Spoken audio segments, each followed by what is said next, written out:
Hello and welcome to episode 308 of the Unauthorized History of the Pacific War podcast. My name is Seth Parrott, historian and deputy director of the Mississippi Armed Forces Museum here at Camp Shelby. And with me, as always, is my esteemed co-host, retired Navy Captain Bill Tody, former skipper of the fast attack submarine USS Indianapolis, Commodore of Submarine Squadron 3 in Pearl Harbor, and many other postings. How are you on this absolutely beautiful October day, Bill? Yeah, here in Florida, it's actually in the low 70s. It's incredible. I'm just about 3 weeks out from my shoulder, rotator cuff reattachment. I'm still having to keep the right arm, which is my dominant hand, immobilized for another 3 weeks. So it's weird, Seth, because I can get away with shaving with my left hand, but eating with my left hand is still a struggle. So You're just sticking it in it's your been one ear of at some those. point. Yeah. Hey, before we jump into today's episode, Seth, I wanted to comment on the feedback we're getting on the podcast because, as we said before, 98% of our feedback is very complimentary, which we very much appreciate. Of the 2% that's not complimentary, you've got 1% of dudes who specialized in bilge pumps on Vallejo class submarines and want to prove that they're smarter than we are about bilge pumps on Vallejo class submarines or some minutia thing like that, which is kind of silly. Generally we laugh those off, and if somebody wants to be self-indulgent like that, we let them and just kind of continue on to the next comment. Another percent is just plain nasty kind of comments, and I think I'm not above deleting those nasty comments when they fall outside our rules, Seth, and I think you feel the same way, right? Absolutely, yeah. Yeah, I've seen people say, "Oh, well, they delete comments." Yeah, we delete comments if you're a jackass. So don't be a jackass, and absolutely. your comment will probably stay up there. Yeah, exactly. And some people, just downright nasty. I mean, one comment that I deleted today said Abraham Lincoln was the greatest criminal president in the history of the United States Navy. I have no idea if it's an American making that comment or what, but I'm sorry. It has nothing to do with World War II. And by the way, the Right. guy's an idiot asshole. So we delete comments from idiot assholes. So don't be an idiot asshole. All the time, Yeah, all the time. exactly.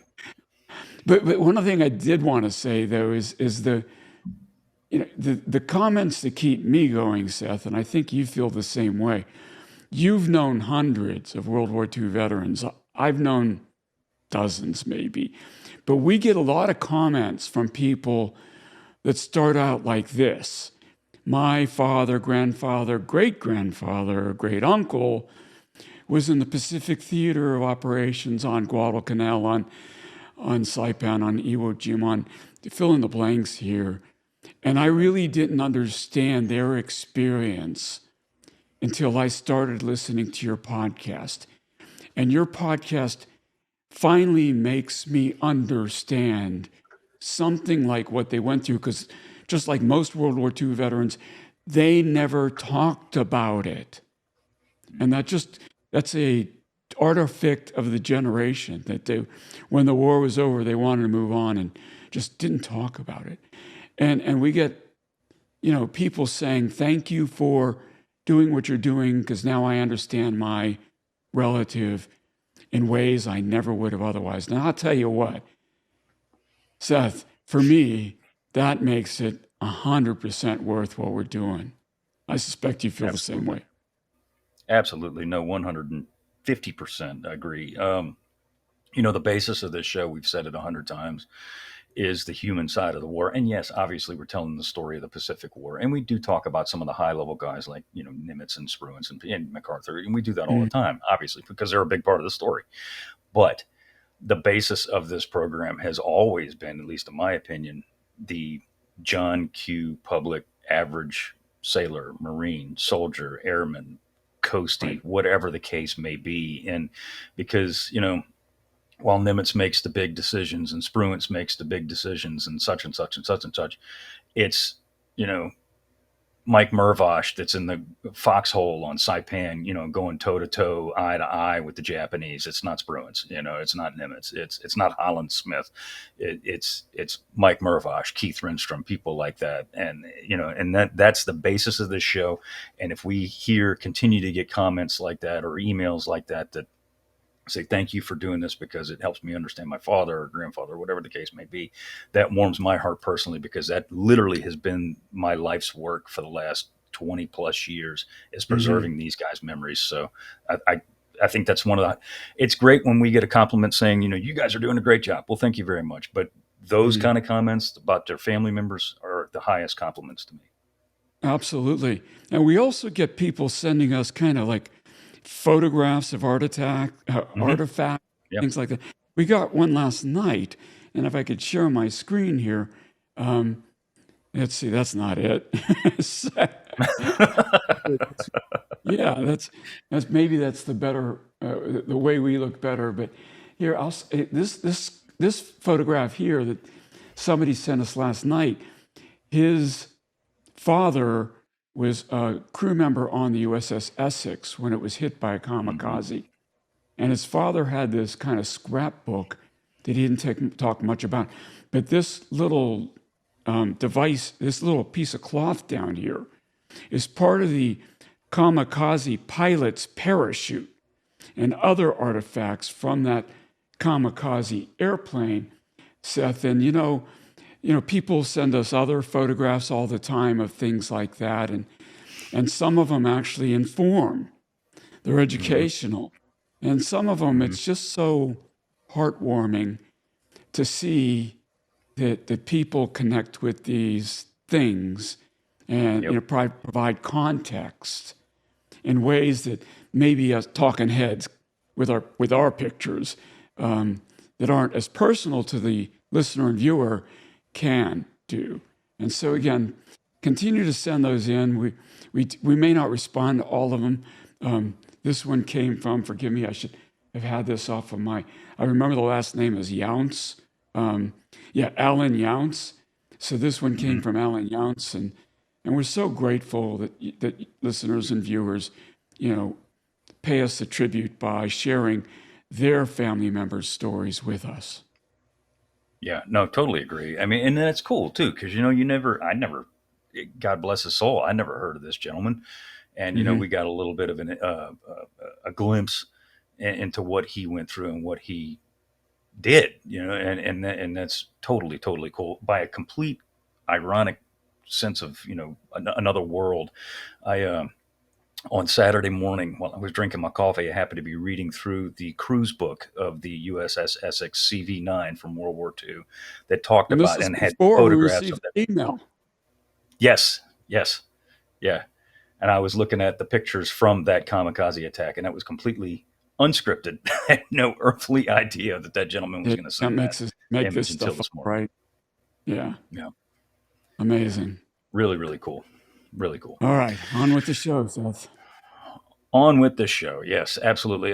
As we always do, we do want to ask you to like and subscribe to our YouTube channel. That does help other people find our channel, and it also helps other people locate our material. And our numbers have ticked up pretty high recently. So thank you very much, and continue to do so if you haven't done so. So we'll get on with today's topic, which is a continuation of a topic we started a couple weeks ago. The first 14 months of the Pacific War were busy, extremely busy. For the U.S. Navy, specifically the USS Enterprise, those 14 months were a blur. They were a blur of seemingly constant combat, which began at Pearl Harbor and continued through Midway, Eastern Solomons, Santa Cruz, and Guadalcanal, as well as other locales. Those same months were also a string of firsts. First Japanese man of war sunk, first large-scale defeat of the combined fleet, first offensive action in the Pacific, first woundings, first deaths, etc., etc., etc. To say that Enterprise was a busy ship was like saying that the Japanese were a relatively tough opponent. Understatement of the century. In between times when she was hit at Eastern Solomons and later after Santa Cruz, Enterprise had the chance to go to the yard for both repairs and minor upgrades. Following the completed Guadalcanal campaign and the reintroduction of USS Saratoga to the theater, Enterprise departed the Pacific bound for home and a much-needed refit. When she came back to Pearl Harbor in 1943, she did not recognize the place. Filled from end to end with other American warships, including the new Essex class aircraft carriers, ironically enough, as we were talking about that very subject just a minute ago, and an array of cruisers and fast battleships, the likes of which she could have only dreamed of in 1942, Enterprise was fresh and ready for action again, this time as part of the most powerful fleet to sail. Now, in company with her cousins, the veteran Big E would take her place in the vanguard of the American thrust from Tarawa all the way to the shores of Japan and would complete the war that she saw begin on that terrible December morning. Bill, so the first episode we did on Enterprise, which aired just a couple weeks after or before we record this one, we ended that very long episode right there at the end of 1942, the beginning of 1943, because, as I said, those first 14 months, 16 months of the war, Enterprise was jumping, but there's a lull, as we all know, in that period of 1943 until November when the Central Pacific Drive kicks off. And that's really kind of the same thing for Enterprise. She's back in the yard in the United States, in Bremerton, Washington, Bill. And she comes out, she gets her repairs permanently fixed. And she comes out actually literally bigger and better than she was when she went in, didn't she? Come off mute. Yes, Seth. Prior to her 43 refit, she was about 809 feet long. After the refit, she was actually 827 feet long, extended the flight deck and everything like that. Her beam increased 6 feet, the addition of larger torpedo blisters from 83 to 95 feet. Hopefully, I got to know if they anticipated becoming a torpedo magnet like Saratoga had, but, these extra 12 feet or so in the blisters would have helped. Enterprise AAA suite was also upgraded. Now that she had appropriate time in the yard, 40-millimeter Bofors were arrayed around the ship, 8 twin mounts, and 6 quad mounts. 20 millimeters also wrapped around the ship, some 50 single 20-millimeter Ehrlichens, I keep saying that wrong, Seth, wrapped the ship in AAA protection, as well as her original 8 single-barreled 5-inch AAA guns. So yeah, more armament, more protection, and she was a very different ship coming out of Bremerton than she had been going in.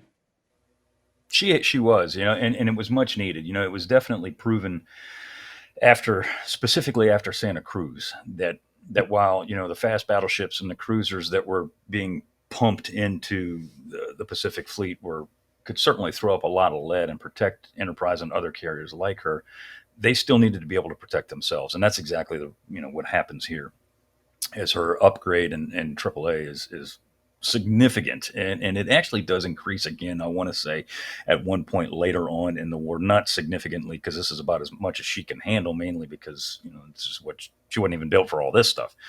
But right. And while the main AAA armament would help protect the ship, it's her air group, and you can't talk about an aircraft carrier without talking about her air group. I mean, just the way it is. That's its armament. That was.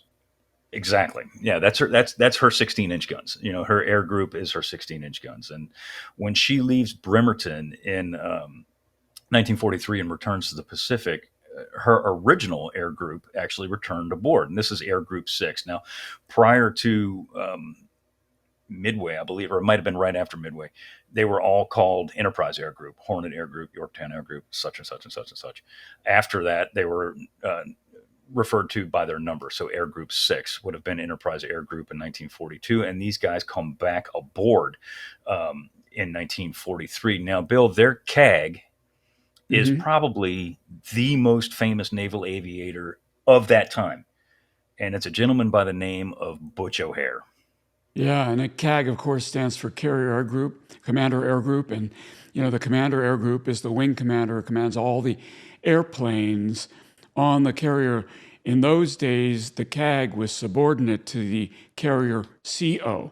Today, on aircraft carriers, the CAG and the carrier CO, commanding officer, are co-equals on board the ship, and both subordinate to the strike group or battle group commander. But the guy you're talking about, Seth, his name is Butch O'Hare. Now, Every American knows Chicago Airport is called O'Hare Airport. I doubt less than 1% of people of Chicago know why O'Hare Airport is called O'Hare Airport. And yes, it's named after this dude. Probably the most famous naval aviator alive in 1943. Butch O'Hare was still the congenial, likable guy he was in 1942 before his famous flight that helped save old Lexington. The fighter pilot, now CAG, Commander Air Group, still had the desire to get in the fight, and as such, led the first strikes on Macon Atoll as Operation Galvanic kicked off. Leading 4 missions on November 19th, O'Hare enjoyed a well-deserved reset that night, assured in the fact that his air group, mixed with old and new faces, had performed very well. In the 5 missions that Enterprise sent out against Macon, O'Hare's flyer did not sustain a single casualty. Enterprise's targets had been obliterated as the new Air Group 6 made its mark, Seth. For sure.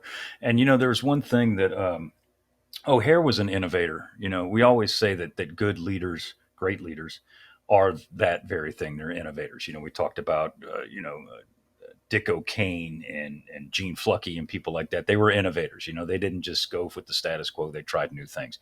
And O'Hare was one of those cats too. As the United States Navy gets bigger and bigger and bigger and bigger and bigger in 1943 and in the 1944, obviously, the Japanese are forced to, for the most part, rely on night aerial assaults on the American fleet because of the massive, overwhelming aerial umbrella that the Big Blue Fleet can put up. So to that end, Japanese nocturnal strikes had grown in frequency ever since the Northern Solomons operations in 1943. With the growing American aerial umbrella that we just talked about, and almost complete mastery of the skies, not complete, but almost complete, the Japanese began to resort to nighttime torpedo and bomb attacks against American shipping. USS Independence, CVL-22, had been attacked by several Japanese torpedo planes on the night of November 20th. Taking one of the 5 torpedoes that were dropped on her, Independence sustained serious damage and was forced to return to the United States for permanent repairs. Now, O'Hare, being CAG and also being an innovator and a fighter pilot to literally his dying day, did not want this to happen to the Big E. Having already experimented with nocturnal fighter direction, O'Hare now desired to implement his plan.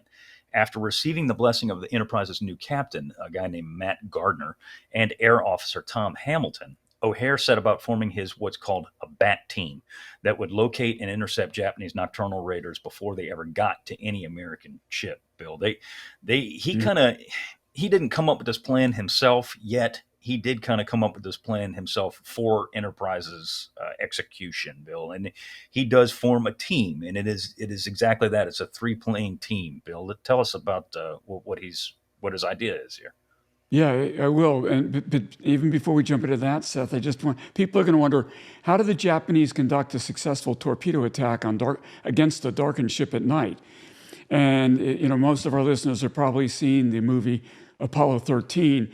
And in that movie, Jim Lovell, the Tom Hanks character, describes this event where Jim Lovell is flying at night and he can't find the ship and stuff like that. And basically a fuse blows in his cockpit and he sees this glow of bioluminescence left by the carrier's wake that led him straight home, as he describes it, straight back to his ship. And he was able to land on the ship because the fuse blew in the cockpit, making his cockpit very dark, allowing him to see that bioluminescence. That's how these Japanese aircraft were conducting these torpedo attacks at night, because there's no way to turn that bioluminescence off.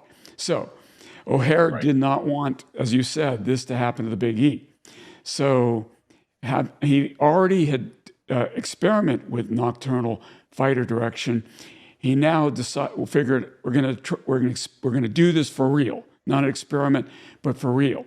So after receiving the blessing of the Big E's new captain, Matt Gardner, and his air officer, Tom Hamilton, O'Hare set about forming his bat team that would locate and intercept the Japanese nocturnal raiders before they got to any American ship. So how'd they do that? Utilizing the big Grumman Avenger aircraft that could carry airborne radar, which the F-6F could not. O'Hare sought to have a flight of 3 aircraft. So this is a mixed flight of aircraft. 1 Avenger and 2 Hellfighters that would hunt down the Japanese night flyers. The Avenger would guide the fighters in on the target, who would then eliminate the threat. So basically, the Avenger is playing the role of an AWACS, in modern warfare. And so kind of a very crude, unsophisticated AWACS, and they're directing the fighters onto these aircraft targets, Seth. Now, that sounds pretty easy, doesn't it? It sounds easy, but practice is always a little bit more difficult than theory. And to that end, O'Hare ordered that the Avengers be fitted with extra fuel tanks because he knew this wasn't going to be a launch. We're going to find them, shoot them down, and everybody goes home, in 30 minutes. That's not going to happen. They also needed to get up in the air and be able to, make their way to the theoretical location of the Japanese and also stay aloft because they couldn't just completely, anytime there was a radar blip, poof, launch fighters. That's not how it worked in World War II. They did not have that type of turnaround. So O'Hare ordered that extra fuel tanks be fitted to the Avenger so they could remain aloft for hours in 8 hours, to be exact. On the night of the 24th of November, O'Hare's teams went to work.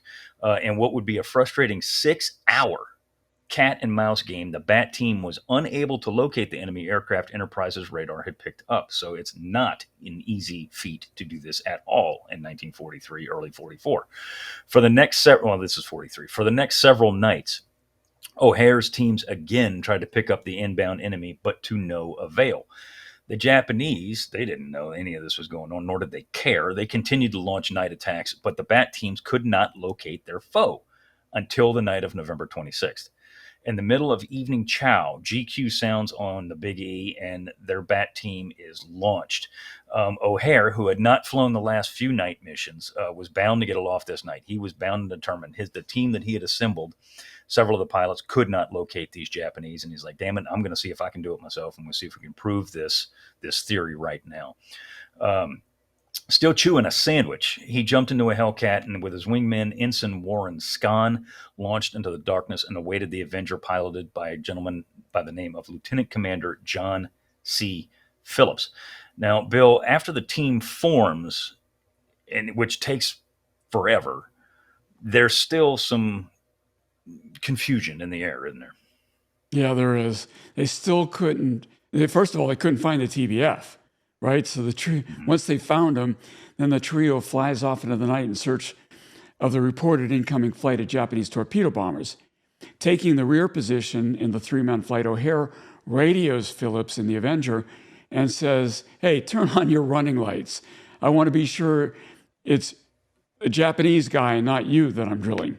And so over the next several minutes, the team closes on the Japanese with the Avenger pilot, Phillips, shooting down 2 of the would-be attackers, which is pretty impressive for an Avenger. And O'Hare getting himself disconnected from the Avenger in the darkness. Now, was it that he was rusty? There is a requirement to fly a certain number of flights at night to maintain proficiency. That's today. I suspect that requirement existed back then, but it's for exactly this kind of thing because over time you lose proficiency. And who knows if that was what was happening here, because O'Hare was too good a pilot to be getting disconnected the way he is this night, Seth. But flashing his running lights so O'Hare could meet him up, O'Hare was soon seen by the Avenger gunner, Alan Kernan, in the 5 o'clock position behind the big torpedo bomber. Now, this is where things take a negative turn, don't they, Seth? They do, yeah. And back to your point about night flying in World War II for naval aviators, they were required to do some night flying, but by and large, launching and landing on an aircraft carrier at night in World War II for the United States Navy was almost an unheard of thing. That's what makes the mission Beyond Darkness at Phil C. When the strike group comes back at night, that's what makes it such a big deal. Is because most Right. of those guys were not efficiently trained in night landing, really not so much night flying, but night landing. So it is definitely a big deal. But back to Yes. your original point, Bill. If I can interject, Yeah. I know a lot of naval aviators, and everyone I know that says the scariest thing, who've been in combat, right? Saying landing at night on the carrier is more scary than combat. And that's with modern landing aids, not that Right. these guys had in World War II, which is basically visual. And so, yeah, this is a big deal. And so, yeah, it requires a lot of proficiency. But go ahead. It definitely does, and we're going to revisit night tactics in USS Enterprise later on in this episode.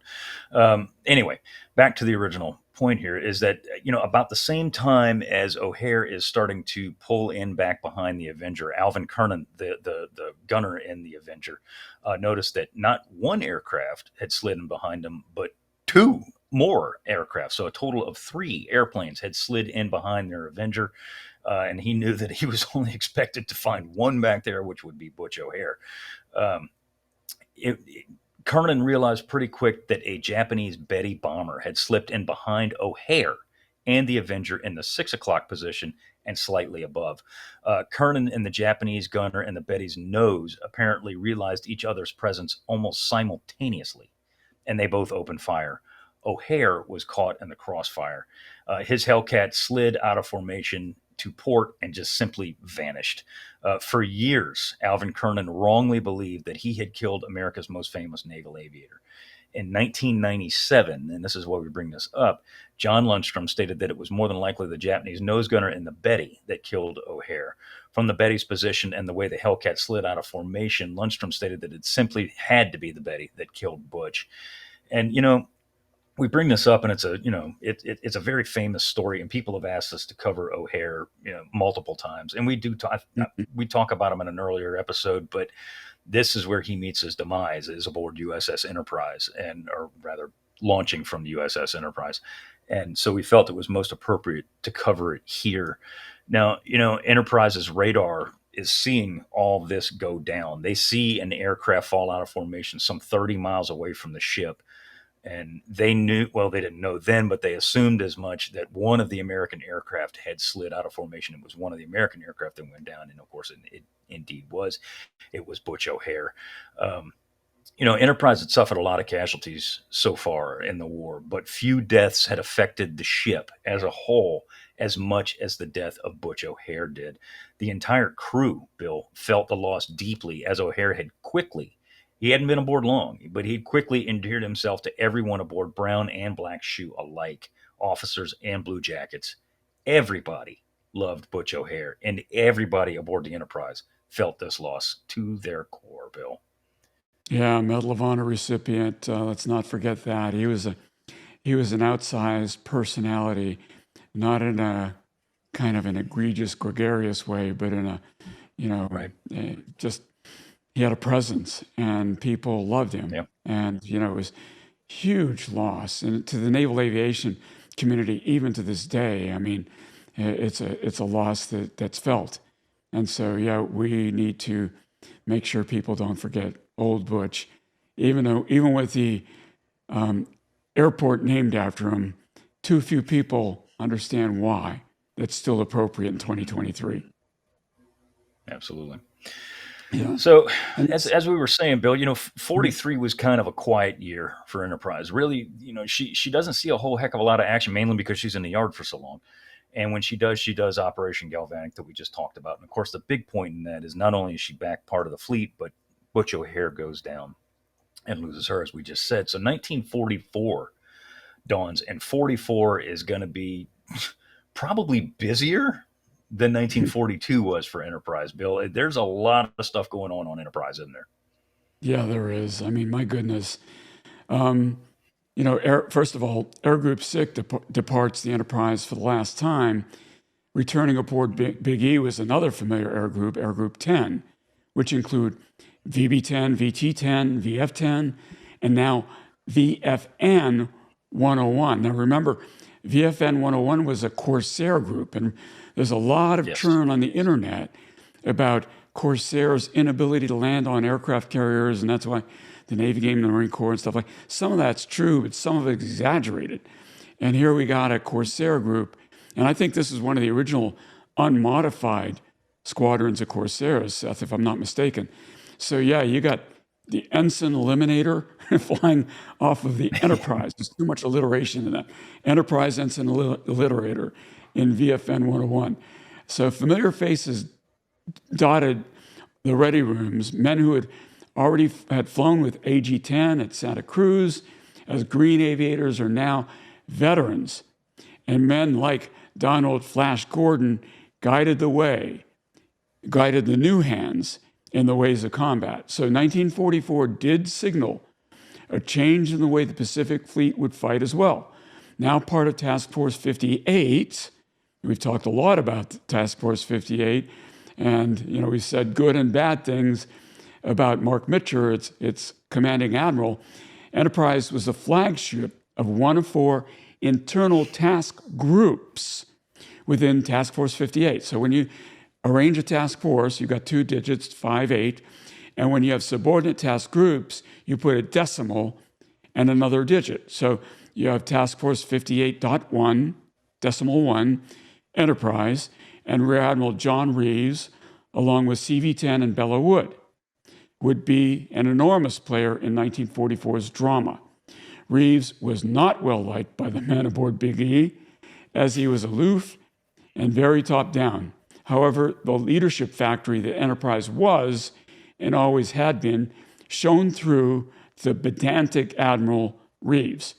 Air boss Tom Hamilton, like John Crommelin before him, loved his aviators, and they loved him back.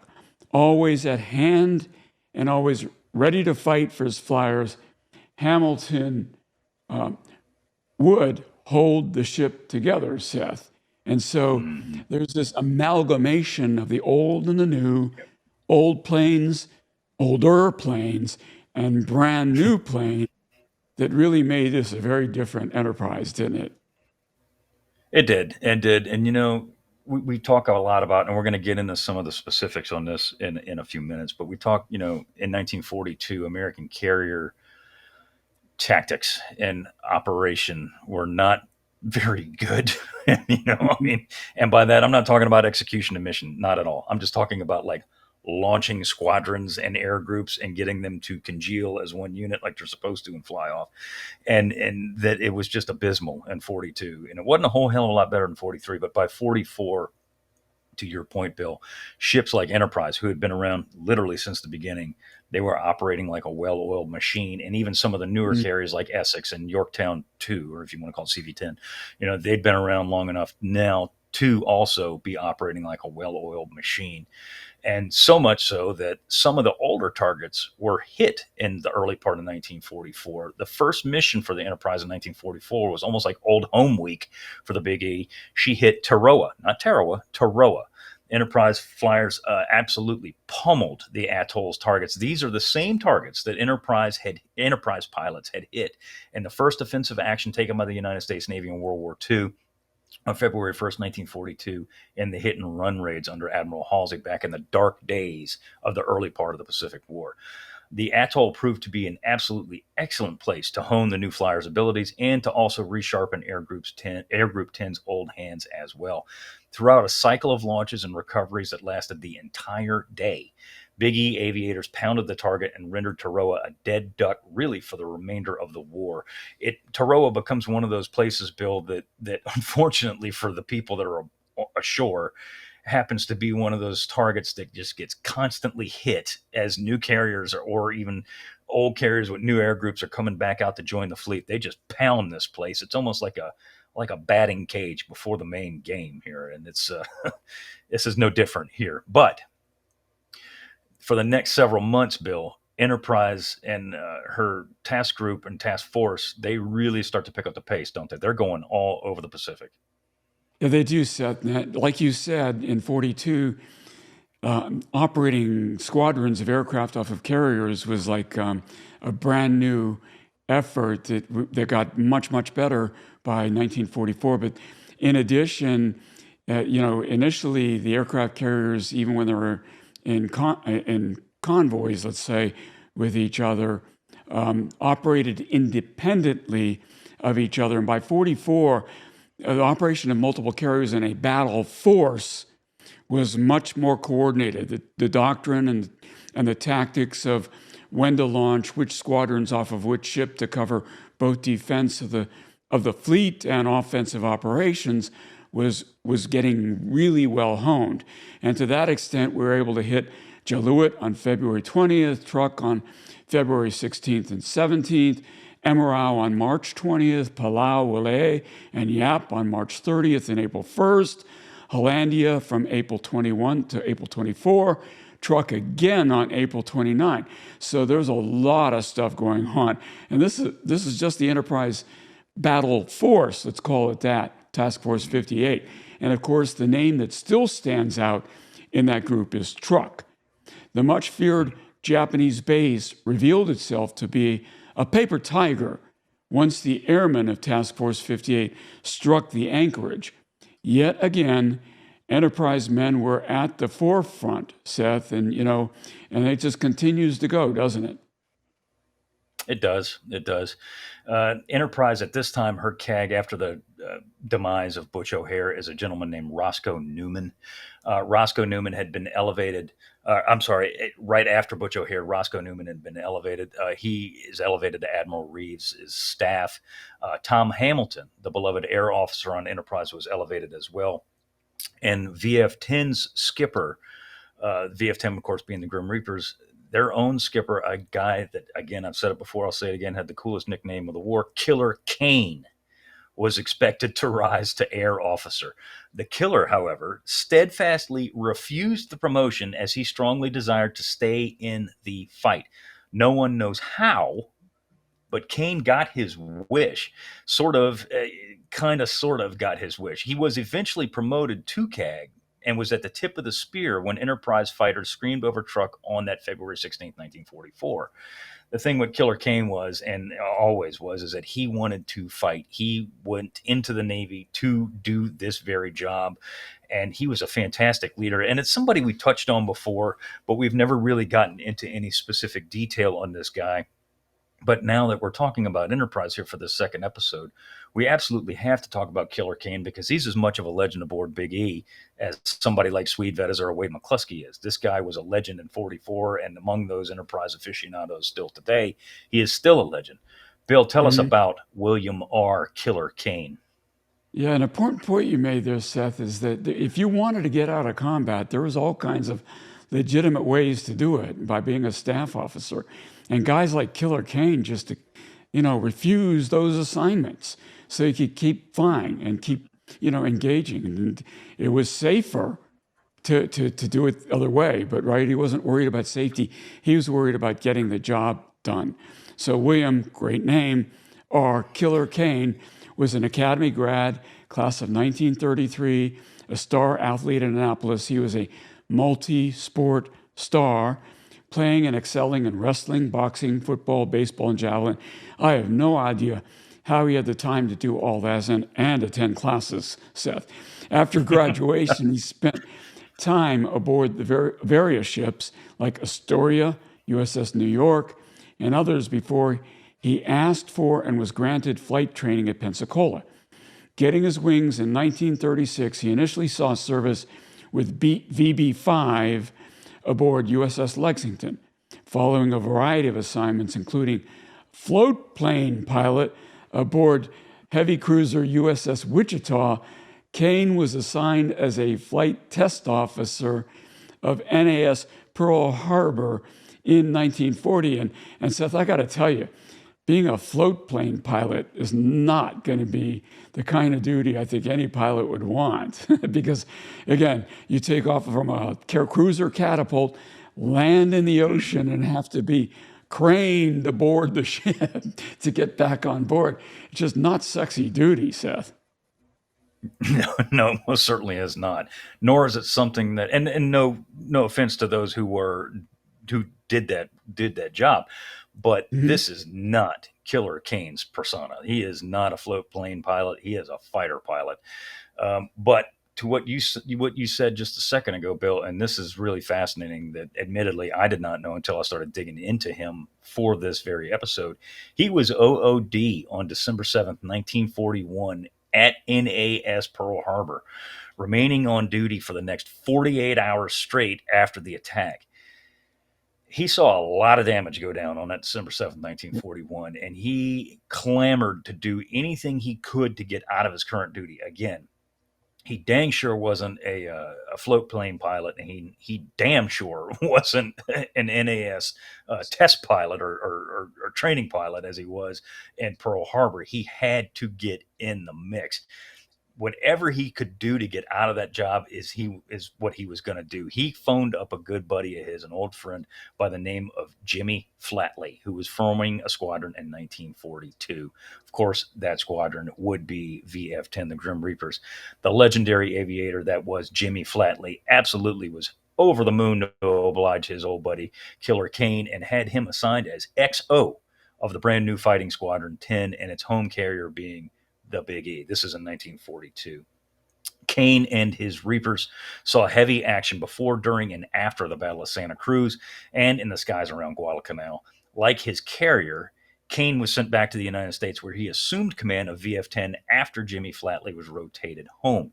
Now, he was known as a forceful but fair leader, and because of that, Kane was absolutely loved by his men. The Grim Reapers, old and new alike, worshiped the ground this guy walked on, and you're going to understand why in just a couple of minutes. Cut in the mold of his predecessors like John Cromlin and Wade McCluskey, Kane as CAG just seemed like it was the right fit for Enterprise, Bill. We always talk about this. Enterprise was this leadership factory, and she was blessed with these Mhm. just really good leaders throughout her career, and this is no different here. Yeah, we keep saying, we keep talking about guys who are loved by their men. And an astute listener or viewer is going to say, were there any squadron commanders or CAGs who weren't loved by their men? Oh yeah. Absolutely, yes. They tend not to make as much history, however, as the guys who are loved by their men, because when the men don't love their CO or their CAG, they tend not to put in as much effort as they do when they really, really want to, work for them and do the right thing for and with them. And when their CO leads by example. So those COs tend to rise to the, levels that the Yeah. hated COs generally did not. So that's why if there sounds like there's a trend here, there is. The guys who were not loved by their men tend to be forgettable because they never achieved anything. Having said that, Right. you know, he was loved by the Reapers. He was also loved by the other brown shoes, who thought of him as a steady, even-keeled, and honest leader. Jig Ramage said of him, he was just a great, solid guy, great leader, no nonsense, straight shooter, the whole time, who didn't beat around the bush. My kind of guy. No drama, we would say in 2023. He was loath to give up his spot as Reaper leader, and again somehow managed to wrangle a delay in his assignment as CAG until after the Truk raid. Now, we talked a lot about the Truk raid, haven't we, Seth? Leading Enterprise We have. fighters that morning, Kane led his Reapers into one of the greatest dogfights of the Pacific War. So tell us something about Truk. Yeah, so we did an episode on Truk, and I urge you all to listen or watch that episode. But we kind of just stuck to two specific personalities, one being Jig Ramage and the other being Alex Frashu. But other legends flew that mission as well, one of which was Killer Kane, obviously. The morning over Dublin Harbor was very, very clear, low sun with clouds, but nothing that would impair visibility. In the opening moments of the dogfight, Kane swoops in and claimed his first zero of the day. Having the altitude advantage, Kane pulled in behind his target with a high side run, and a quick squeeze of his trigger blew the zero out of the air. Still descending, Kane again pulled behind another enemy fighter, and with a long burst this time, flamed his second target in the span of mere seconds.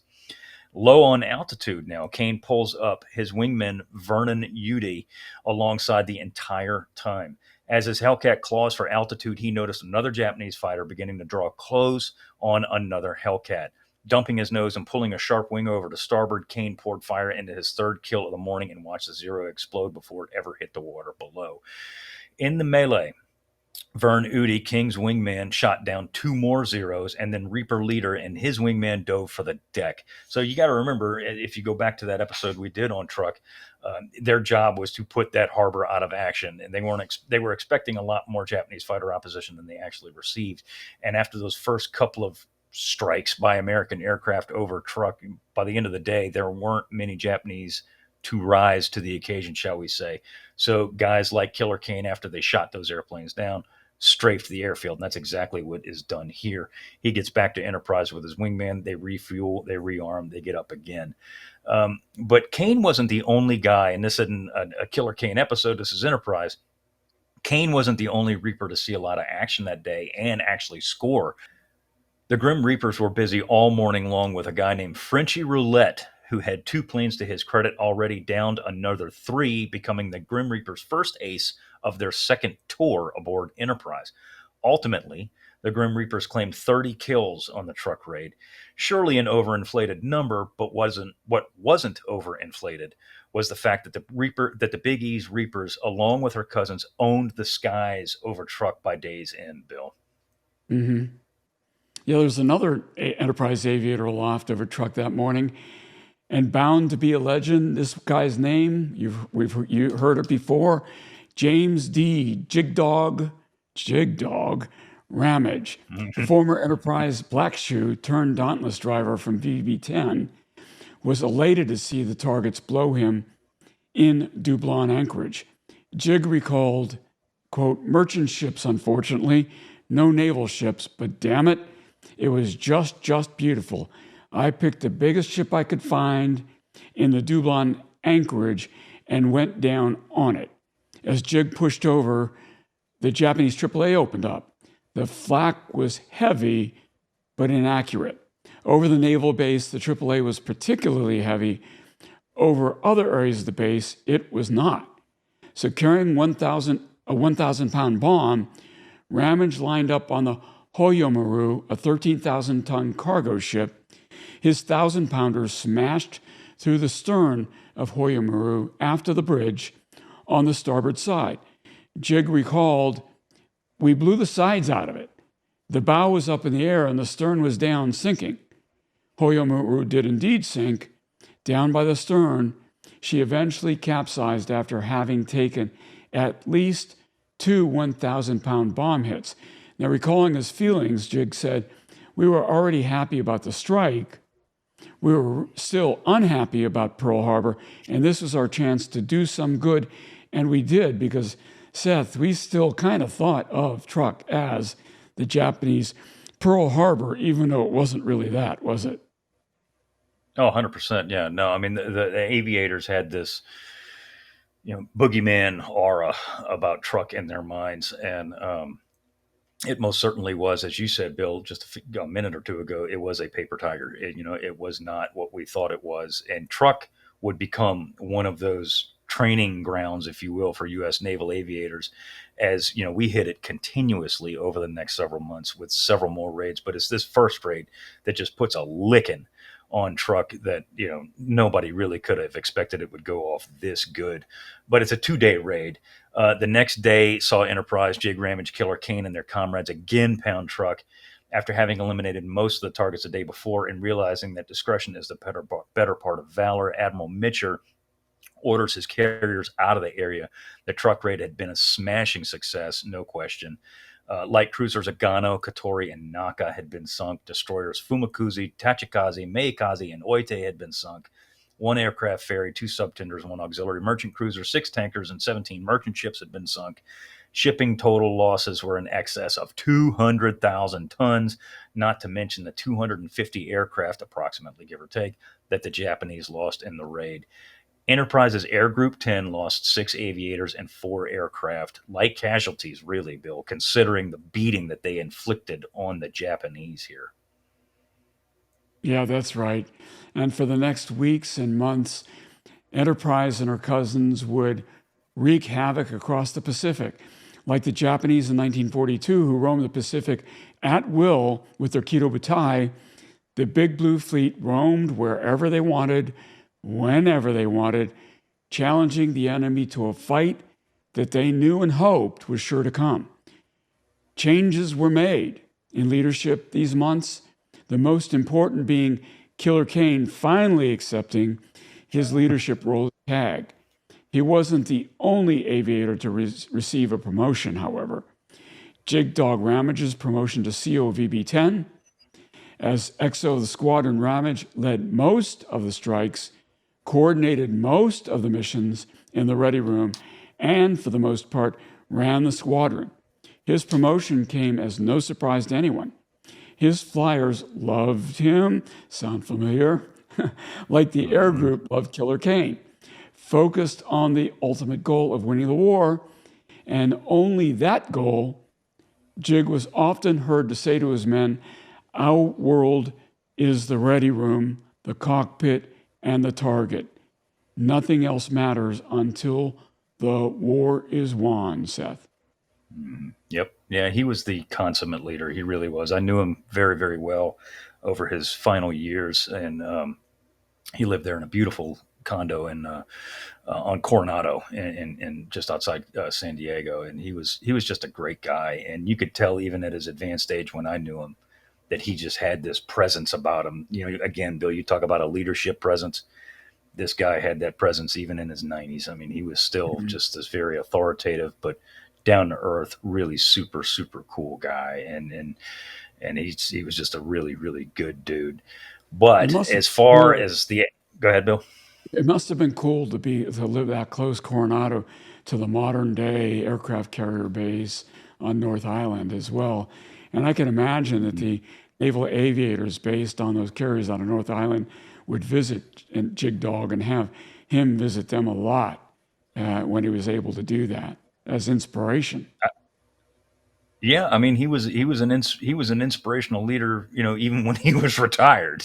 Yeah. And we'll get to the specifics of that as we wrap this episode up. As we get further, Mm. we'll recount some of these legends that we've talked about here on Enterprise.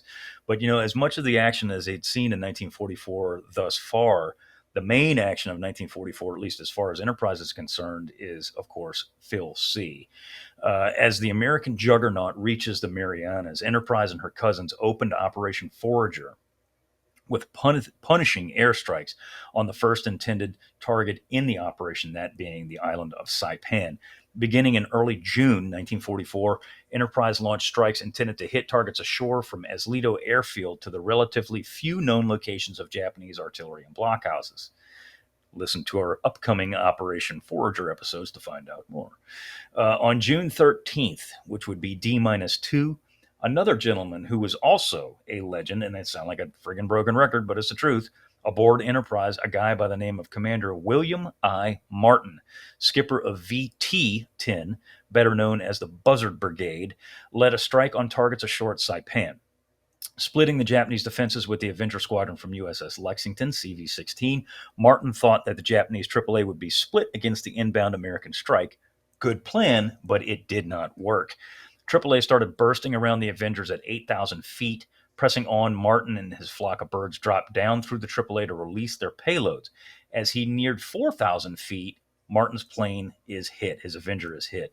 What he later described as, quote, a tooth-shattering jolt, unquote, was a heavy Japanese shell that cut his Avenger almost perfectly in half. The skipper's Avenger tumbled end over end, losing altitude fast with no tail.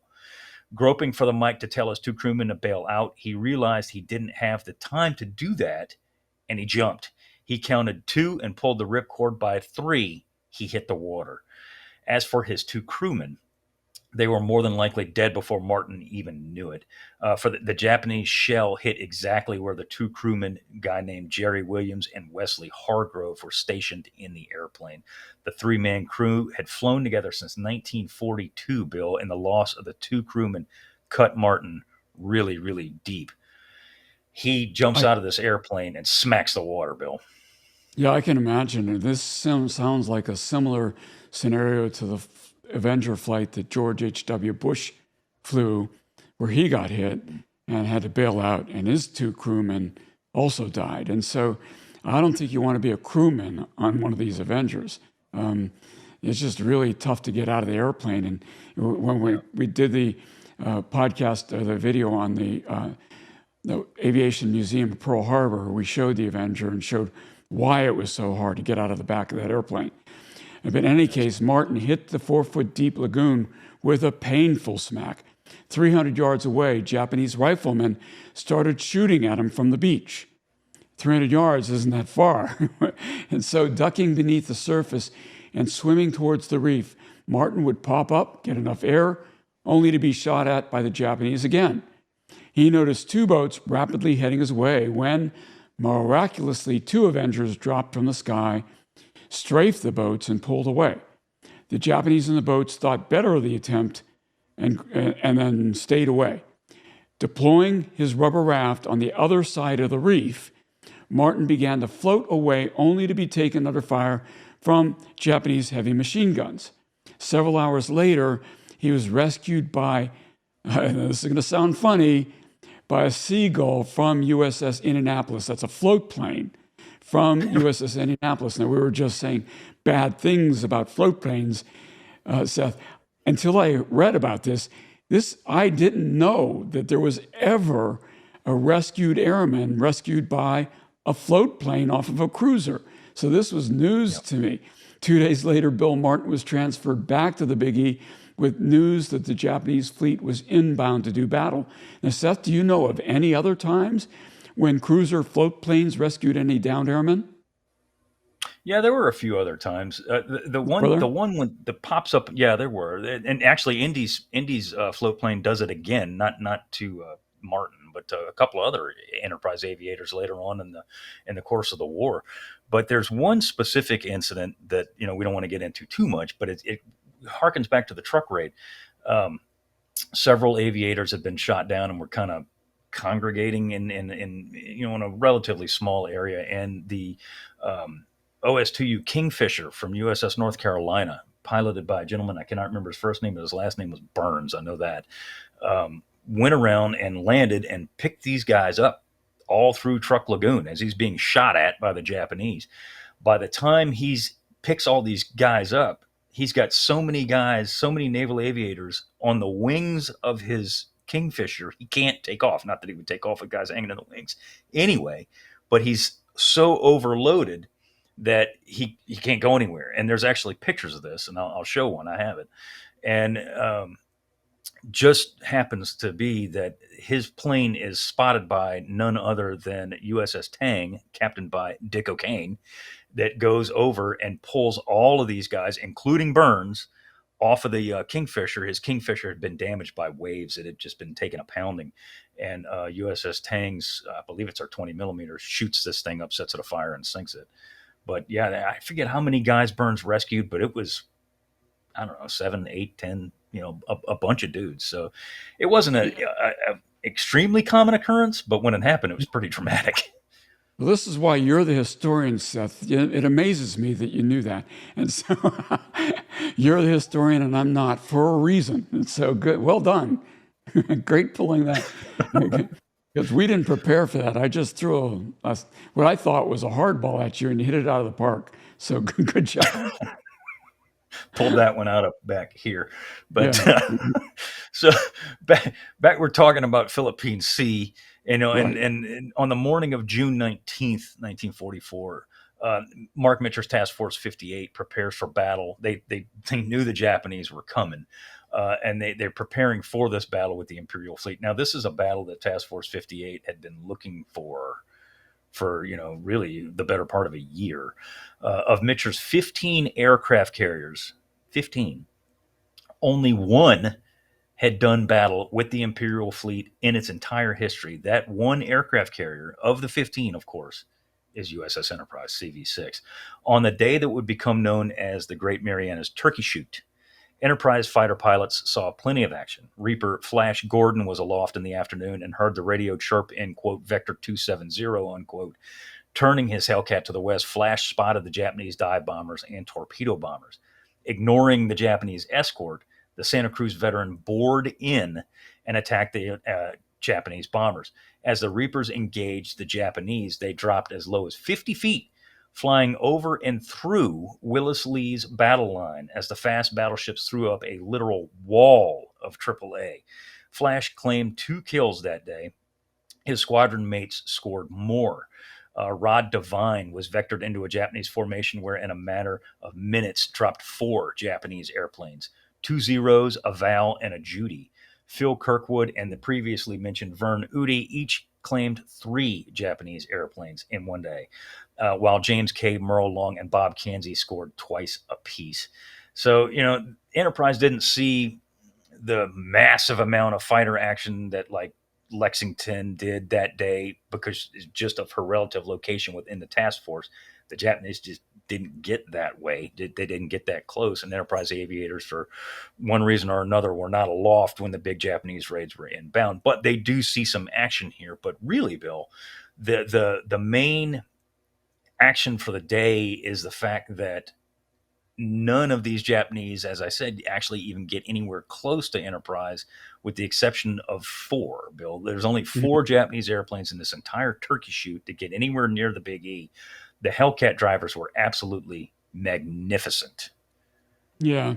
It's interesting. I doubt the guys were thinking of it as the Great Marianas Turkey Shoot while they were in the midst of combat.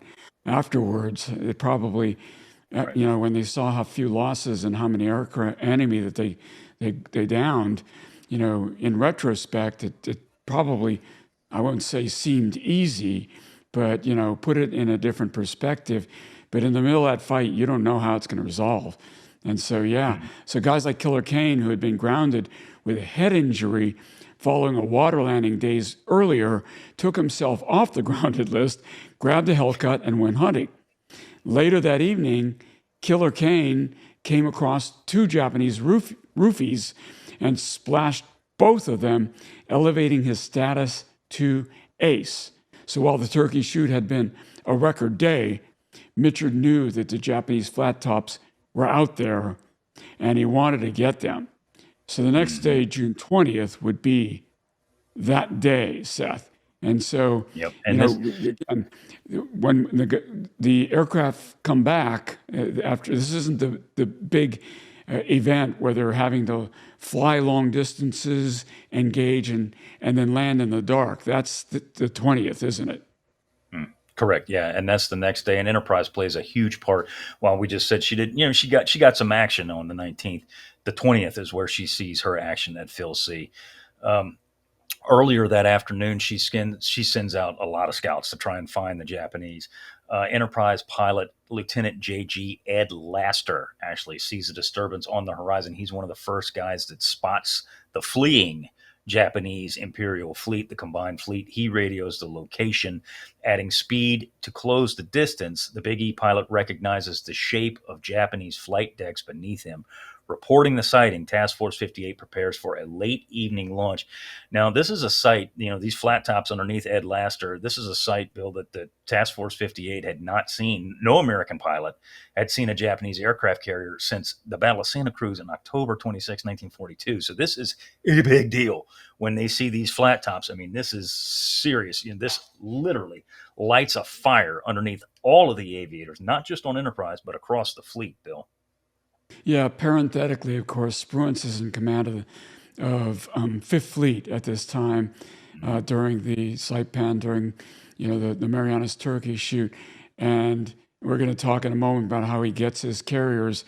And even though it wasn't part of our talking points for today, this might inspire Halsey later during Leyte to try to get his, which results in disaster.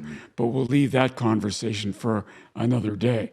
Yeah, so here we go. Back aboard Big E, Killer Kane, and a strike ready to launch. Enterprise would put up 12 SPDs, 5 TBFs, and 12 F6Fs. The distance to the Japanese fleet was at the maximum range of the old SPDs with VB10. In the ready room, Jig Ramage told his people, we got to be gas misers. A 250-mile flight was at the extreme range of the SPD-5s aboard Big E. So launching at 1625, Enterprise aircraft clawed for altitude.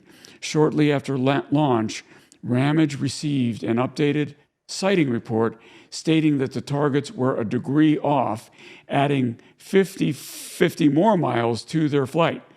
300 miles in an SPD was a no-go. Deciding that the mission was the ultimate goal, Ramage and his flock pressed on. So arriving over the Japanese Carrier Division 2, Ramage began to assign targets to his flyers. And how did that go, Seth? It was touch and go. It kind of went as expected for SPD. Yeah, really. Yeah, exactly. It kind of went as, dive bombing tactics went over through the war. And, he assigns, to your point, exactly what you said. He assigns his division. His squadron's in 2 divisions, his division and another division under a guy named Lou Bangs. His 2nd division under Lou Bangs is assigned to attack Ryuo. Ramage is going to draw a bead and dive on what is more than likely the Japanese carrier Junyo. AAA sprouted around the Big E's SPDs as the old SPDs pressed their attack. Ramage pulled out at a mere 1,500 feet, barely missing.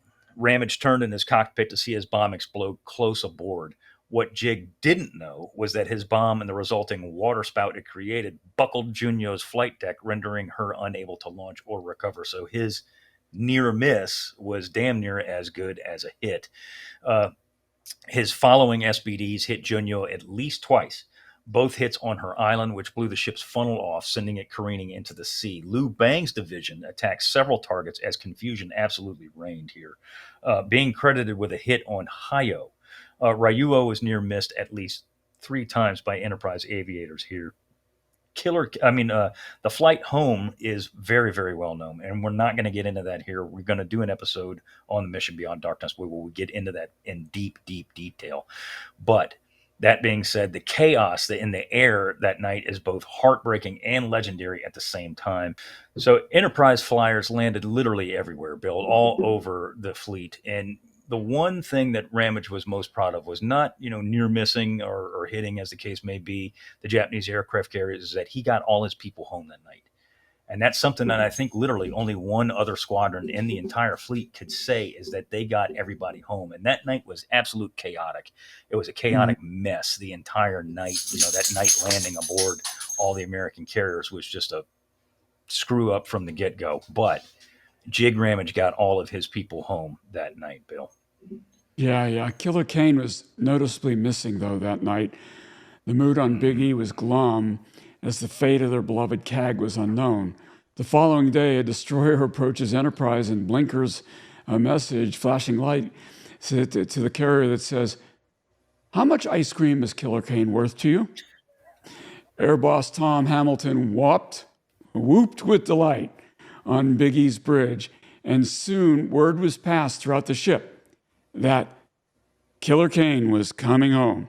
And so as he was highlined, that's a lot of fun, from the destroyer back to the Big E, he was cheered by hundreds of Enterprise crewmen who lined the deck to see their CAG return to the roost. So how much is Killer Kane worth? We now know the answer: 20 gallons of ice cream.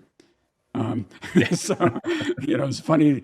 The exchange rate for one CAG, 20 gallons of ice cream. You better have more than 20 gallons. I hope I'm worth more than 20 gallons of ice cream. But that's how much Killer Kane was worth. And it was exchanged for the nearsighted CAG. So 20 gallons well spent, Seth. Bill, and that's an interesting little side note we need to talk about really, really briefly, is that, we've mentioned it before, but aircraft carriers had what's called plane guard destroyers, usually on either flank, astern of the aircraft carrier. And their job was literally to pick up anybody who went in the water. Now, Kane didn't land anywhere near Enterprise. He was one of those guys that his Hellcat ran out of juice, and he wound up getting picked up later that night.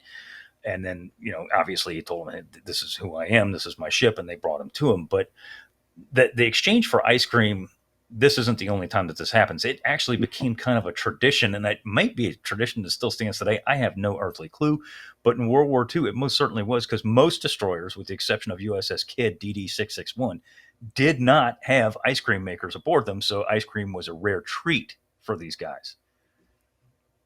Yeah, most ships today do have it, so I doubt there's an exchange rate for ice cream anymore. But this is really important. And we talked about, I think it was, who was it? Mush Morton on Oahu or somebody like that, commandeering an ice cream machine. It was a big deal to these guys. It was O'Kane. It was O'Kane. That's right. It was Dick O'Kane.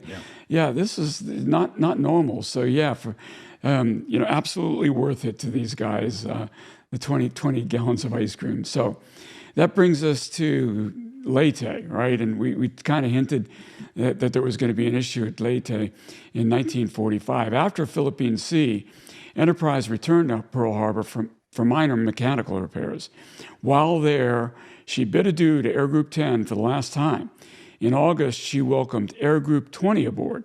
Air Group 20 brought a new aircraft aboard Enterprise for the first time, the SB-2C Helldiver, not Hellfighter, Helldiver. The prickly son of a bitch, second class, that's an official rank, by the way, was universally hated amongst the Big E's flight deck crew. Unused to the venerable SBD, the deck jockeys detested the enormous new dive bomber and all of its idiosyncrasies. So speaking of deck crews, Seth, by now in 1944, Enterprise was widely recognized in the fleet as having both the finest and longest serving deck crew. Now, remember, the aviators and the air groups will transfer on and off the ship. They're not true for ship's company. Most of ship's company is on board for years, if not for the duration of the war. So most of the men topside have been aboard Big E since 42. And gone were the days of jumbled up deck loads and ill-timed launches like there were in 1942. Enterprise and her deck crew were pros. We all respected the Big E's gallant war record and looked up to the men aboard, especially the deck crew, the Navy's best, said VF-20 skipper Fred Bacchitis. Yeah, and that's what I had alluded to earlier, is that, carrier operations by the U.S. Navy in 42 were usually a jumbled mess. That ain't the case now. And when you have, an Enterprise, a carrier like Enterprise that has got the battle record that she has in 1944, and to your point, it's still the same deck crew for the most part that was there in 42. These guys they can do this practically blindfolded, or with their eyes closed. And they were by far one of the most, if not the most efficient aircraft carrier in the Pacific Fleet at this time. So, along with the new Air Group 20, Enterprise receives a new captain as well. Gone was the aloof Captain Matt Gardner that we talked about earlier, and new skipper Captain Douglas Glover was an immediate ray of sunshine. Genial, caring, and approachable, he was well liked amongst all the crew.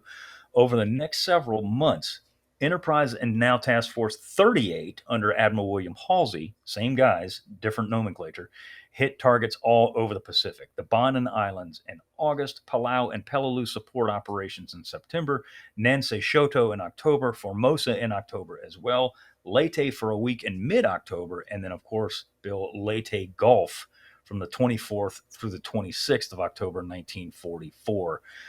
The big star on the list we mentioned just now is, of course, Leyte Gulf. This is the largest naval battle in history.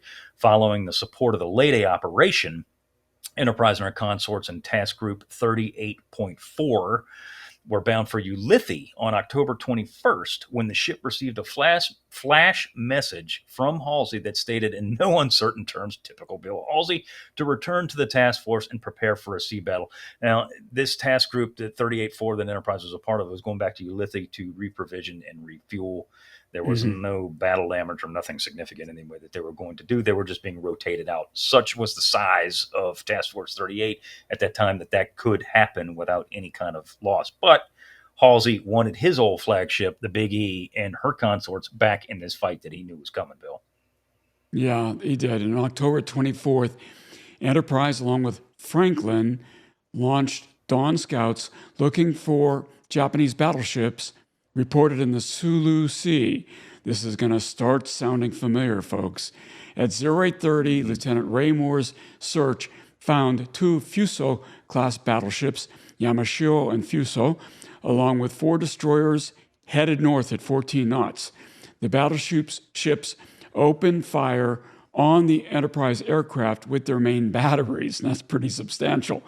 The fused rounds exploded 500 feet or less beneath the incoming strike. VB-20 attacked the battleships from 15,000 feet, dropping their 500-pounders and scoring hits.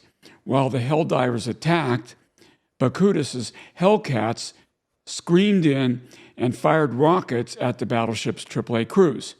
Fuso took some damage, but nothing life-threatening. Yamashiro, however, took a bomb on her stern which ignited depth charges that consequently exploded. A near miss ruptured her torpedo blister that caused the battleship to list 10 degrees to port. Later that day, Enterprise airplanes attacked Musashi. Now, Seth, you and I did an episode on the lost ships of World War II on Musashi. It was the only Japanese ship that we covered in that Fox Nation series that we both participated in. 4 bomb hits were scored while Enterprise Avengers bore in. 3 of VT-20's fish hit Musashi, 2 up forward and 1 amidships.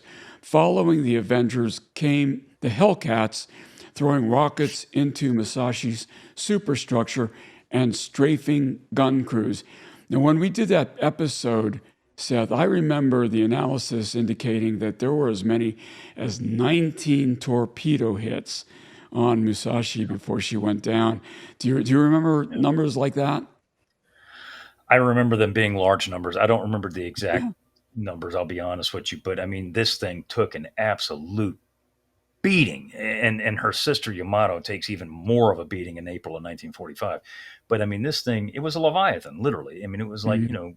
Moby Dick's white whale. I mean, it was just this huge, it was the biggest ship that Enterprise aviators had ever seen, like by And there's far, not even a close. famous photo of it as it's about to sink that you'll probably show it, Right. taken Right. by Just down by the from bow. the air by some of these airplanes. Yeah. Yeah. And it's one of the more intriguing episodes of the Battle of Leyte Gulf is the absolute just pounding that Masashi takes. And it actually leads to, or we think it leads to a more coordinated attack on Yamato in 1945, and we'll get to that when we actually cover this episode or cover this battle in detail in the near future. On October 25th, uh, Enterprise is found pounding north in pursuit of Japanese aircraft carriers once again. This is what Bill was talking about earlier when Halsey is literally takes the bait of a Japanese trap. Enterprise flyers drew within sight of Japanese Admiral Ozawa's fleet, eyeing 4 Japanese flat tops. Zuikaku, Zuiho, Chitose, and Chiyoda all presented themselves as ripe targets for the naval aviators. And astute listeners will know that by October 1944, Zuikaku is the last of the original Kido Butai aircraft carriers that struck Pearl Harbor. She's the last of the Mohicans. Enterprise pilots, however, do not attack her at this point. They line up on Zuiho, who is making full speed. Diving from 12,000 feet, the VB-20 SB-2Cs missed close aboard as the last of the Hell Divers dropped. An explosion appeared on Zuiho's stern, so they do hit her as they're pulling out. Enterprise's noon launch again targeted Zuiho, who had regained speed but was trailing smoke. 2 Enterprise torpedoes smacked the carrier, as did 4 more bombs, slowing to a stop. Zuiho slips beneath the wave's stern first. With this final sinking of a Japanese flight deck by Enterprise, she could truthfully lay claim to the destruction of 5 enemy aircraft carriers, a tally that no other ship afloat could come anywhere near matching, Bill. Think about that for a second. One American aircraft carrier, USS Enterprise, by 1944, had almost by herself, or at the very least had a finger in sinking 5 Japanese flat tops. There is not another ship in the Navy that could come anywhere near that. Yeah, I think when we did the episode USS Indianapolis and talked about Indianapolis's 10 battle stars, and I think we got a question from the audience is, were there ships with more battle stars? Yeah, Enterprise leads the pack, and this is one of those kind of reasons why. So they're incredible, and nobody will ever match this record ever again. And so in 1945, Enterprise job changed somewhat, embarking aboard in December 1944 and making their way to the battle zone in early 45. Night Air Group 90 made its home aboard Big E. Only the second such unit in the entire U.S. Navy, Air Group 90 was a 2-squadron unit. Yes, I said that right. It was a 2-squadron unit. VFN 90 flying V6F5N Hellcats and VTN 90 flying TBM Avengers, the N in those squadron designator indicating night. The air group, the first of its kind on a fleet carrier, was under Big E veteran Bill Martin of the Buzzard Brigade fame. The Big E, a pioneer of sort in night carrier tactics dating back to Butch O'Hare's bat teams, was a perfect choice to be the Navy's first night carrier. The downside to the new role for the Enterprise was the fact that she became a 24-hour ship, more so than any other vessel. Her crew would bear the brunt of the new role firsthand, Seth. So, that means landing, launching, landing, in shifts that have to support 24-hour operations. Usually when you have multiple carriers in a carrier group, one carrier will cover day operations, the other carrier night operations, and then they kind of swap. Since we only had one night carrier at this point in time, unfortunately, that option wasn't available. And so, Enterprise had to make do and develop these new tactics on her own, Seth. Yep. Yeah. And exactly what you said. She's a 24-hour ship now. All ships are 24 hours, but not like this. And not only is she conducting night flight ops, she's also still conducting day flight ops too. So it literally was the 7-Eleven of Task Force 38, 24 hours a day, 7 days a week. And she's just as busy in early 45 as she is in 44, Bill. She hits Luzon in January, Hong Kong, January 12th through the 16th, Formosa again, January 20th through the 22nd. She hits Tokyo on February 16th through the 17th. She supported Iwo Jima operations from February 19th, 1945 to March 12th, Kyushu and Shikoku on March 18th through the 21st, Okinawa support in April 1st through the 12th, 1945, Anami Gunto on May 6th through the 11th, and Kyushu again on May 11th through the 16th. So while one may think that the war's pace in 1945 was winding down for Enterprise, as we just said, it most certainly was not. And she fulfilled both day and night carrier operations, specifically off of Iwo Jima in support of the Marines ashore. During those operations, she operated literally 24 hours a day, round the clock. At one point, Enterprise conducted 175 straight hours of flight operations off of Iwo Jima shores. Bill, that is literally non-stop. Yeah, that's incredible. Again, another record I'm not sure will ever be matched, not even by modern aircraft carriers. And so in 1945, a major threat to Allied warships operating off of Japanese shores was undoubtedly the Kamikaze. And we've spoken about kamikazes already, and you're going to continue to hear about kamikazes through the end of the war. While thus far Enterprise had avoided such an experience, her luck ran out by May 1945. Enterprise had not suffered, mercifully, any major damage since October 1942. Yet, as we said, that was about to change. General quarters sounded aboard the Big E on May 14, 1945 at roughly 0400. Dawn was usually a good time for the kamikazes to appear.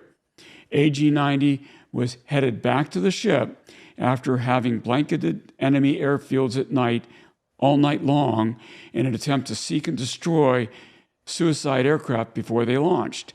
As Big E's night Hellcats were forming up in the landing patterns, Enterprise radar lit up with a gaggle of inbound bogies, 26 of them to be exact, were heading for the fleet from Japanese shores. 16 of the bogies, now bandits, failed to the task force combat air patrol. A further 6 were shot down by the fleet's AAA. Some turned away, but one did not, Seth. And what was that one? Nope. So this is a Zero fighter. It's piloted by Lieutenant J.G. Tomoyasu Shunsuke. This guy ducks, and this guy is a good pilot, and he's smart. He knows what he wants to do, and he knows how to do it. He ducks in and out of the clouds, attempting to evade the American Combat Air Patrol that absolutely shredded the rest of his formation. He's broad on the starboard beam of Enterprise at this point as he bores in on the American carrier group. Fully alert, because they'd been alert for several hours at this point, American AAA sighted him and opened fire. Realizing he would not complete his mission, of course, which is to dive himself into an American capital ship, Tomoyasu pulls back on his stick, went back into the clouds. The Japanese would pop in and out of the clouds, flying the exact course as Enterprise, never deviating. He had chosen his target. Suddenly, Tomoyasu popped out of the cloud, now at 1,500 feet, and flew straight for Enterprise. Big E swung hard to port to show the carrier's stern to the Japanese flyer and also to unmask more of the ship's AAA. Diving at a 30-degree angle, the pilot came on. Every gun that could was shooting at him. Near the terminus of his dive, Tomoyasu realized he would miss, so he snap-rolled to the left, inverted, and smacked the Big E just aft of her forward elevator. This is the only time that a kamikaze actually scores a direct hit on Enterprise here, Bill. And this is a nasty sight as it goes down. As the airplane penetrated into her hangar and exploded, the ship trembled. And then the forward elevator blew off, flying some 400 feet skyward straight up. There's a very famous picture of that. I'm going to show it here, of that very moment in time. For all the pain in the neck that Enterprise had been for the Japanese, they never really knocked her out of the war until right here, Bill. And she's hit, and she is hit hard. She sure is. Her flight decks buckled. The elevator was history. Compartments below were on fire, filled with smoke or destroyed. Her hull had been breached, and she was taking on water, while her forward magazines were threatened by the fires that were crawling ever closer. Her steam lines were breached, which means propulsion is threatened, as well as water mains to fight the fires. Enterprise was in serious trouble. Yet, as she always had, she won out. Within 17 minutes, her damage control parties had the fires under control and the tears in her hull patched and plugged with whatever they could grab. Power was restored to her forward AAA guns, who, while she was still fighting the fires, downed 2 more incoming kamikazes. 14 men had been killed, and a further 60 had been wounded. 3 of the dead had been aboard since 1942. And incredibly, Tomiyashi's body was recovered near the site of his crash and taken below. For some reason, his wounds were sutured, and he was, even though he's dead, and he was placed in a mattress cover and buried at sea. Enterprise's wounds were serious enough to send her home. The day after the attack, she pointed her bow eastward, arriving in the United States at Bremerton on June the 7th. She would never see the war zone again, Seth. Entering Bremerton, she received a hero's welcome, which she absolutely deserved. The nation's most decorated warship would finish the war in the yards. Not really where she deserved to be, but fitting, considering that she was indeed the fightingest ship in the United States in Uncle Sam's Navy. No doubt. And this brings kind of a, I don't want to say it's anticlimactic, because if there was any ship that deserved to be in Tokyo Bay in September 1945, it was the Enterprise. And of course, she Right. couldn't be. She certainly deserved it. But the fact that she wasn't there does not tarnish her record at all. And we say it all the time, especially in this show by me. Enterprise admitted fanboy here, but it's true. She literally saw the war from beginning to the bitter end, and played more of an important role than any other ship in the fleet, no doubt.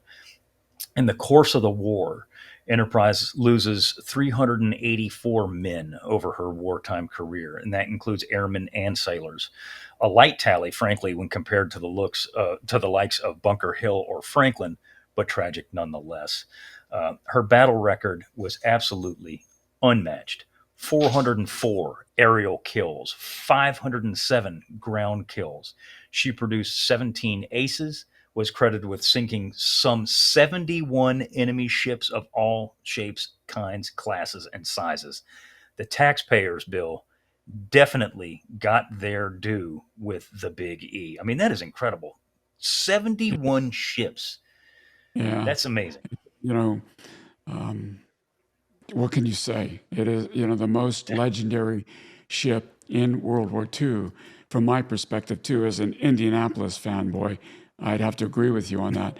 Her legacy as the leadership factory continued long after her demise in the 1950s. Several of her aviators and senior officers achieved flag rank.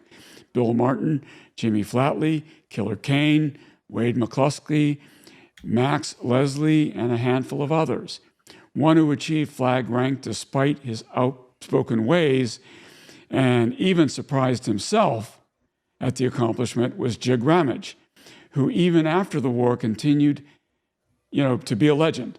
In 2001, the Tailhook Association established the annual Jig Dog Ramage Award to recognize the Air Wing aircraft carrier team with the best performance as an integrated unit and excellence in Navy carrier operations.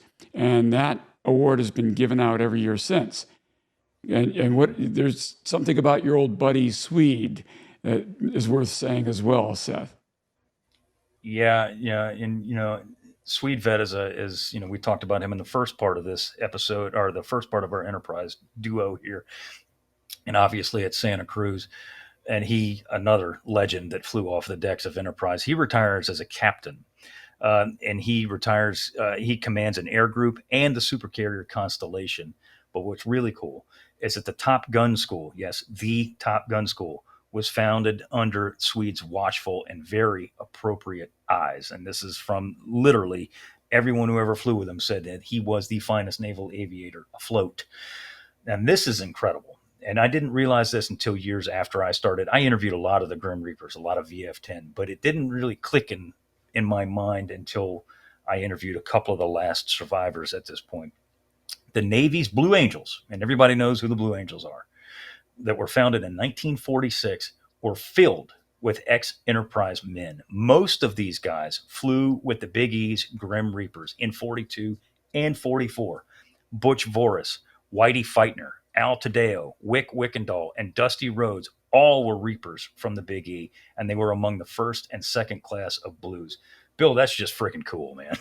It is. And getting back to Swede and Top Gun, remember, Top Gun was established in the 1960s during the Vietnam War after the naval aviators kept having this awful habit of being shot down by MiGs.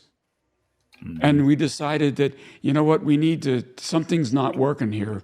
We need to establish a school to teach people how to dogfight again, a skill that we'd lost after World War II. And so they picked Swede to kind of oversee the establishment of Top Gun. Somebody who knows a thing or two about dogfights. And so, yeah, this is 20 years later we're talking about, when Swede's still on active duty and the school is established. So it's a remarkable record from beginning to end, Seth. Yeah, it really is.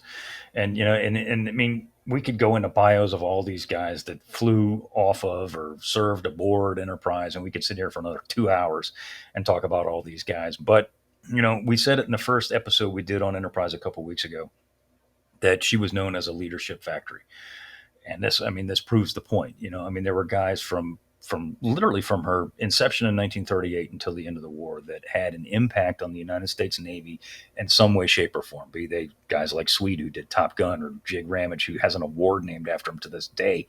All these other kind of guys that did these incredible things after the war, after they served aboard Enterprise. And you got to think that having served aboard a ship that was as well run as she was, and being surrounded by so many people, not just on Enterprise, but other air groups and carriers too. But this specific one influenced these guys' careers in a very, very positive way, long Mhm. after they were off of the ship. Former executive officer Tom Hamilton, who was just as loved as John Cromlin was, said of Enterprise, quote, during the first year and a half of the war, there was a heck of a lot of doubt from the people who were out there, particularly when Enterprise was all alone down there in 42 and 43. It was kind of Enterprise against the world, unquote, he said. An anonymous sailor said of Enterprise, quote, I wouldn't take any other ship in the fleet. The Enterprise has a soul, unquote, Bill. And I think that is probably very true, because I was a member of the association for years, much like your Indianapolis Association. And Mhm. those guys still, at the end of their lives, had that Enterprise sailor aura to them, even Mhm. till their dying day. And I understand that comment completely. I thought my own Indianapolis had a soul, because you feel a kinship with the ship, particularly when I served 3 tours aboard my Indianapolis, right, over the course of my career. So yeah, this is people say it's an odd thing for someone to say, but it's not. When you understand and feel the heartbeat of a ship, it is easy to get the sense that the ship has a soul. So, yeah, this doesn't surprise me at all. No, and a lot of the material, I have to say, I've known a lot about Enterprise for a long, long time. We went in the first episode. I talked about the first one of the first books that got me hooked into World War II was The Big E by Edwin Stafford. But there's one guy I want to give a shout out to specifically on this particular second part of the Enterprise story, and it's my good friend, guy that I admired greatly and have had for a long, long time. I've always considered him, whether he realizes it or not, to be one of my mentors, and that is Barrett Tillman. Barrett introduced me to a lot of these Enterprise aviators. He introduced me to Jig Ramage. He's the reason that I got to know Jig Ramage and Flash Gordon and Whitey Feitner and people like that. And I'm always will forever be in his debt. But the reason I bring this up specifically now is he wrote the most recent book on Enterprise that I took a lot of this material, a lot of the minutia, a lot of the little bitty details out of, because I couldn't remember all of them off the top of my head. Get this book, not just because he's a friend of mine, but it's a hell of a good read. It's an easy read. It's really, really, really good. It's called Enterprise: America's Fight in a Ship and the Men Who Helped Win World War II by Barrett Tillman. Pick it up on Amazon. It's available in hardcover and paperback, and hell, I even think it's available on as an audio book too, if I'm not mistaken. But it's Mhm. a fantastic read, and it was written by a very good friend of mine who I still admire to this day. BT, if you're watching or listening, thank you, buddy. I always appreciate it. Bill, Yeah. is there anything else that we need to say about Enterprise that we haven't already? About Enterprise, no, I think we probably said it, but on the subject of books, we've gotten several requests to build essentially a bibliography of books we recommend. Mm. Um, I'm almost compelled also to build a list of books we don't recommend, but we'll start Yes. putting that together, folks. I suspect there will be many more books on the list we recommend than books we don't. But we've been meaning to do that for a while. We'll start working on it, and yeah, Mr. Mhm. Tillman's book will be on that list. Absolutely. Absolutely. Several of them. So, with that, we want to thank you very much for listening in on our conversation. Please subscribe to the Unauthorized History of the Pacific War podcast. Wherever you receive your podcast, give us a rating and review. We do appreciate it. If you have a question or comment, please send us an email at unauthorizedpacificpodcast@gmail.com. Once again, I want to thank you very much. My name is Seth Parrott, and we hope you enjoyed this little double dip into the history of CV6. Bill. And I'm Bill Tody, waving with my left hand. See you again next week.